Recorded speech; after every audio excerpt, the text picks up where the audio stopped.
Walter Gutiérrez, expresidente de la comisión que preparó el anteproyecto del Código del Consumo y exdecano del Colegio de Abogados, está con nosotros para hablar de algunos cambios que se han hecho a este documento que estaría por ser aprobado, debatido, aprobado. Seguramente incorporarán algunos otros aspectos o cuestiones importantes, así lo ha dicho Javier Velázquez Quenquén, quien ha mencionado que no se trata de una versión final. Sin embargo, han habido algunas críticas ya o algunas opiniones sobre los cambios que se han hecho que se cree desde el punto de vista de algunas personas que no son necesariamente los mejores. Gracias, doctor Gutiérrez, por acompañarnos. Gracias, Jimena, también por la invitación. ¿Qué es lo que más le preocupa de los cambios que se han hecho?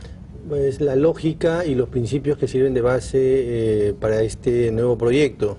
La lógica que utiliza esta nueva versión es que a partir de esta potencial norma, la información sería suficiente. El artículo referido al objetivo que persigue el código señala que lo que les preocupa a los autores es regular la asimetría de la información, es decir, tratar que el consumidor tenga más información para que pueda elegir con libertad, para que pueda elegir informadamente.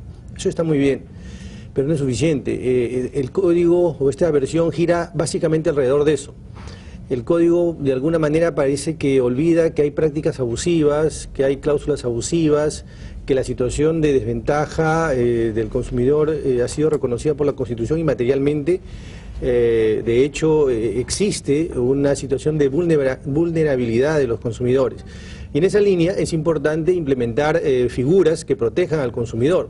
Que no existen hoy, no hay ninguna norma que proteja al consumidor. Sí, claro que sí, no, sería arbitrario e injusto de mi parte decir que en la actualidad no existen normas. Lo que sucede es que esta nueva versión desatiende un poco, o desatiende significativamente, mejor dicho, digamos, ese ámbito de protección al consumidor. A ver, pruebas al canto.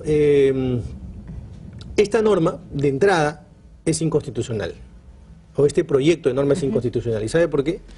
Porque en el artículo 5 se dice que la protección al consumidor es subsidiaria. Lo que le está diciendo al consumidor es esto: las relaciones de consumo o contrato de consumo son problemas entre particulares y yo, Estado, voy a participar subsidiariamente. Es verdad que en la Constitución se habla de subsidiariedad, pero se habla de subsidiariedad respecto de la actividad empresarial. Así es. Se le dice al Estado: tú no puedes participar con emprendimientos, constituyendo empresa, haciendo negocios, porque eso es una actividad propia de los particulares, esa es tarea de los particulares. Generar riqueza es tarea de los particulares, no es tarea del Estado.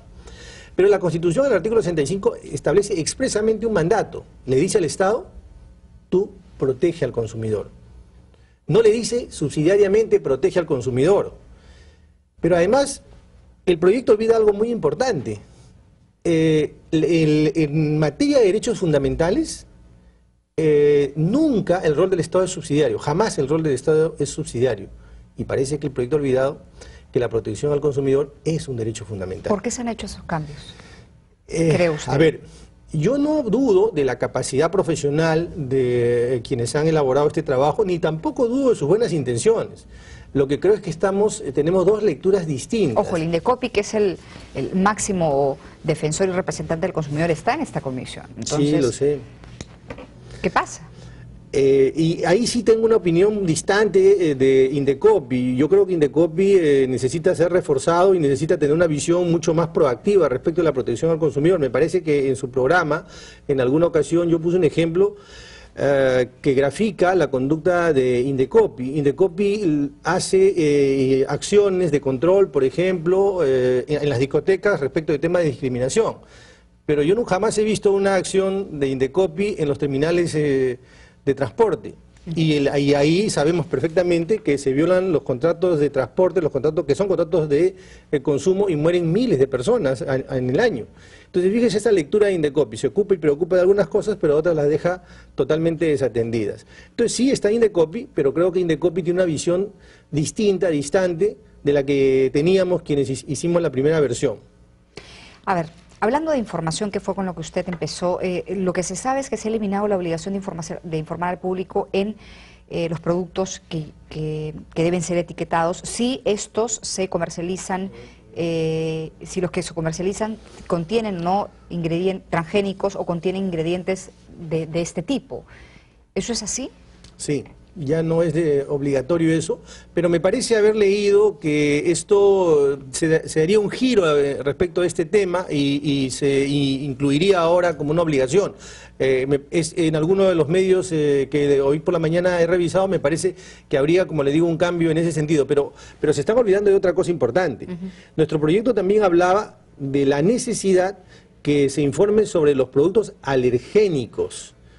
Gran parte de la población sufre diversas alergias. Claro.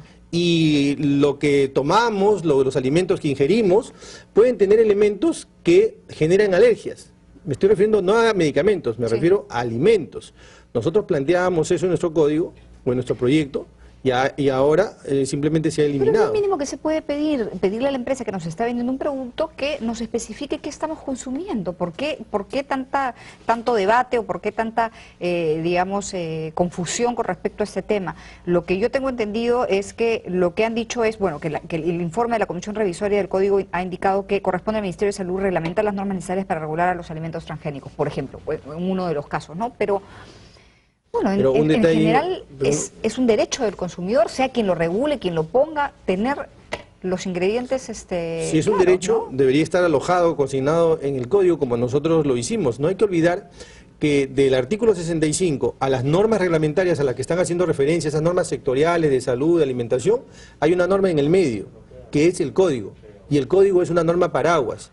Y nosotros por eso es que incluimos todos estos derechos, el derecho a la información.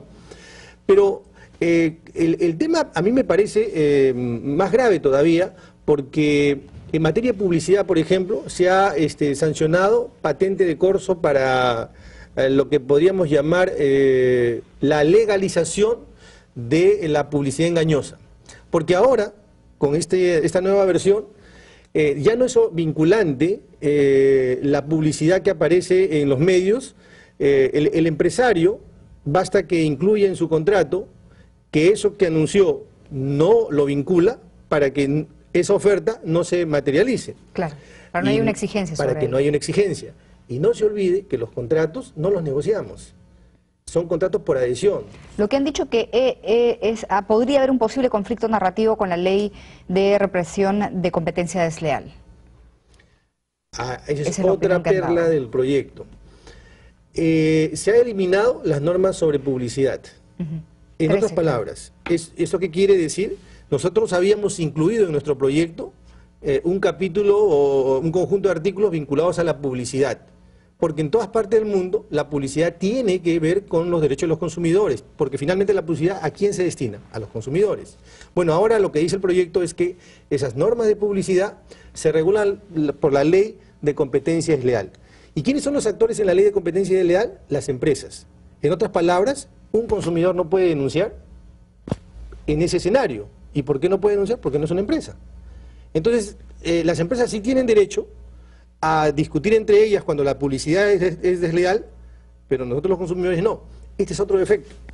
¿Qué hacer, doctor Gutiérrez, para ir terminando y redondeando la idea? ¿Qué hacer frente a cambios que a usted le preocupan, que desde su punto de vista, que es quien conoce más el código, quien conoce más el anteproyecto, que es quien lo ha elaborado junto con otras personas, qué hacer frente a esto que ustedes conocen y creen que es necesario incorporar en la ley? A ver, yo quisiera decir sobre ese punto dos cosas. Yo no dudo, quiero subrayar esto, de la capacidad y las buenas intenciones de quien han elaborado este proyecto. Además, conozco a muchos de los que han participado y son personas profesionalmente muy solventes y que además que están interesadas en este tema. Tampoco dudo de las intenciones del gobierno. Por eso es que me he permitido exponer estas ideas, llamando la atención porque se va a generar un problema en el mercado. Y yo no creo que el gobierno finalmente quiera pasar como el gobierno que creó un código que no protegía a los consumidores. ¿Qué hacer? Yo creo que, como siempre, la verdad está en el medio. Y un poco más de reflexión, un poco más de prudencia, darle unas cuantas vueltas más a este tema, como se diría popularmente, reflexionar, recoger las ideas o las opiniones de todos los sectores. Por ejemplo, no hemos dicho aquí, y sería bueno que lo mencione, se ha debilitado también las asociaciones de consumidores. Ya las asociaciones de consumidores no tienen, digamos, la línea de acción que tenía en el anteproyecto y que tiene hoy incluso. Recordemos. Normativamente, ¿no? Porque la práctica ASPEC, digamos, ha llevado a la práctica o ha ejercido un papel relativamente bueno durante esos días, gran parte de los avances en materia de consumidores se ha hecho en los últimos 15, 20 años, se ha hecho a través de las asociaciones de consumidores. Hay que mantener a las asociaciones de consumidores para que este ámbito de derechos se mantenga también. Doctor Gutiérrez, vamos a estar atentos a lo que pase con el Código de Consumo, que creo nos interesa a todos. Muy Claro amable, sí, gracias.